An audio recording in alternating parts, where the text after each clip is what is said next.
Hello and welcome back to my channel. I am Mercedes and this is The Frugal Life with Mercedes. Today we are going to talk about laundry detergent.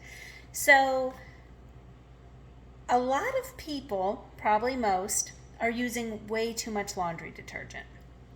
Now, I know that a lot of people, when they do laundry, what do you guys do? You take the cap and you fill it up. I don't know if you guys can see that, but I got it filled to the brim.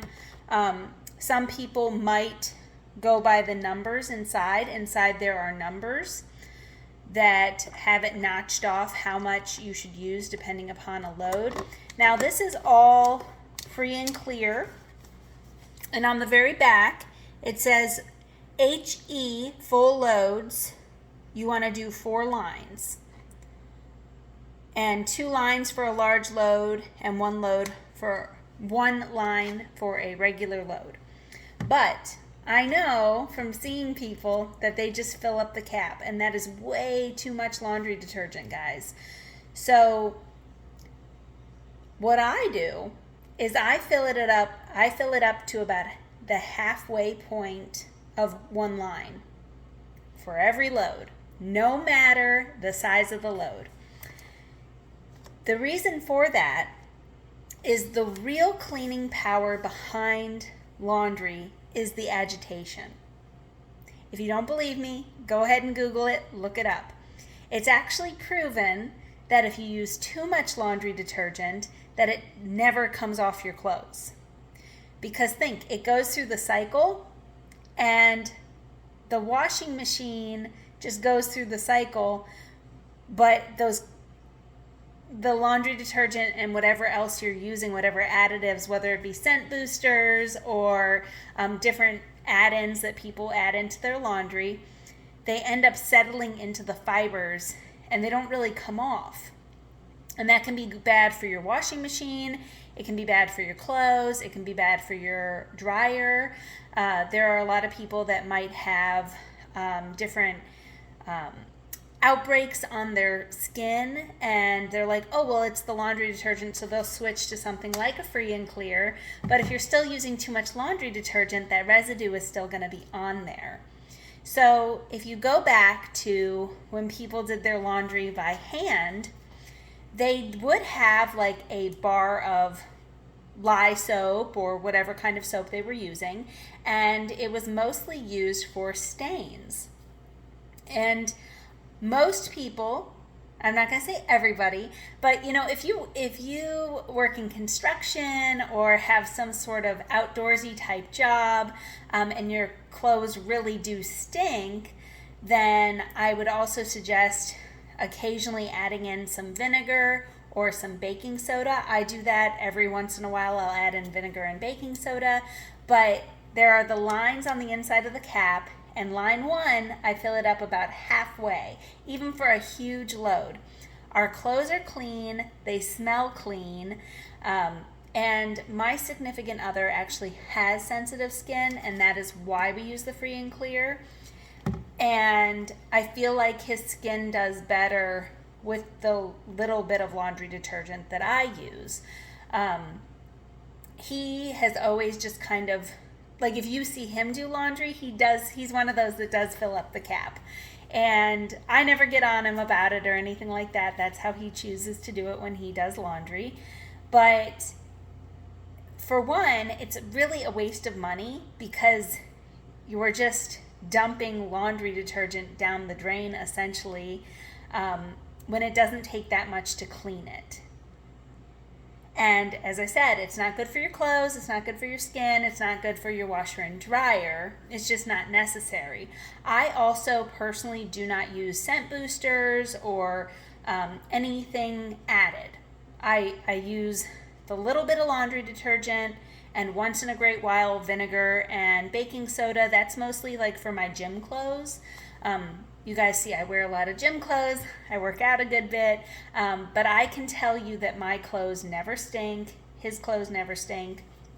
And another thing that I would also suggest is when I open up a new bottle of laundry detergent, I take a Sharpie and write on it, or you can take a piece of masking tape and write on it, and put it on the bottle when you opened it. And so for this, it's saying 24 loads. That's 24 loads. But let me see what the back says. I don't know if that's supposed to be like full loads or what. Okay, contains 24 regular loads measured at line 1. So if you're measuring to line 1, which is double what I'm using, and it's not, that's how you would know how long this is going to last you. But if you're using this and you're only doing a few loads of laundry, then that might tell you that you're using too much. It takes me a really long time to get through even just this small bottle of laundry detergent, doing it that way. And even though I am a couponer and I get laundry detergent, like no problem, I really don't like to waste, and I don't like to use more than what you really need. Now, I'm sure some of you, this is kind of mind-boggling, but I also need to remind you, a lot of people were told by whoever taught them how to do laundry, whether it be a mother or a grandmother or whomever, it's like if you don't see suds, then it's, not going to be clean. And marketing is what teaches people that. So when you see a commercial for a laundry detergent, any laundry detergent, what are they doing? They're throwing in 3 pods of laundry detergent, but you don't really need that. They're filling up an entire cap, overflowing, brimming with laundry detergent because it's a marketing tool. The more laundry detergent you use, the more frequently you're going to go buy it, which is good for the company. So you guys have to remember who is giving you this information. If it's a company who is going to get monetary gain from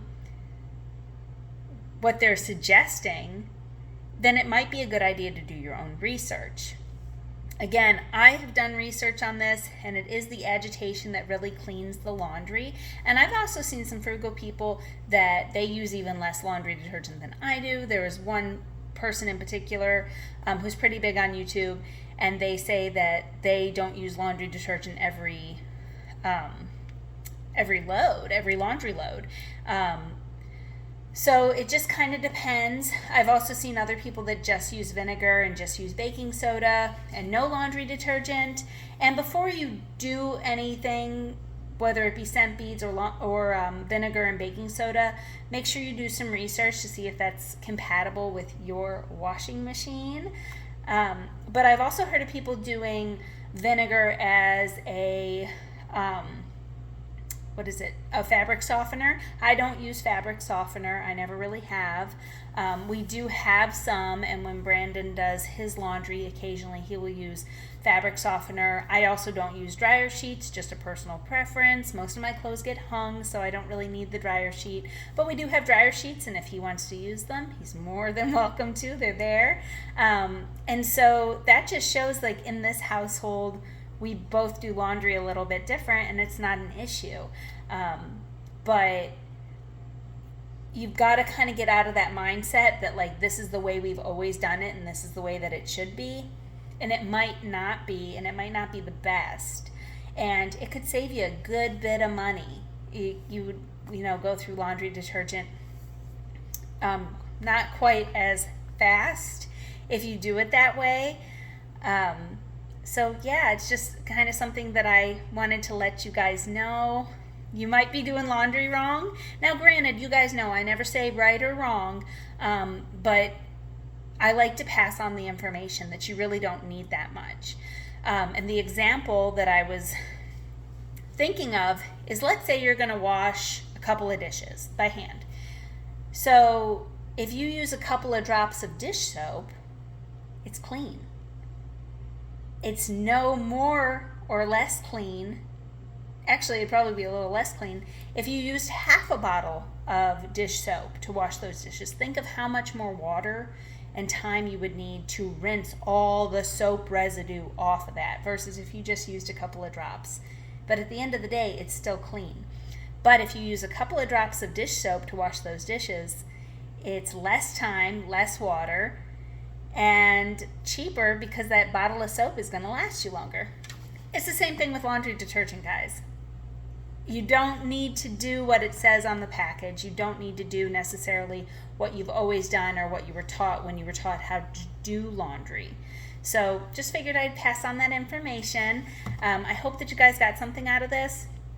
And if you decide to keep doing laundry the way that you want to do it, that is great. But at least I'm getting your mind thinking about how to do things a little bit different and not just trust the status quo when it comes to household items and what you should have and shouldn't have and should do and shouldn't do. Always do your own research, and also pay attention when you're doing the research. If a big laundry company is saying, oh no, you need that full cap, then, and it also says that on the package, that doesn't necessarily mean that it is true. Okay, guys? So please consider subscribing to my channel. If you did not know, I have an Instagram, The Frugal Life with Mercedes. Until next time, guys, bye.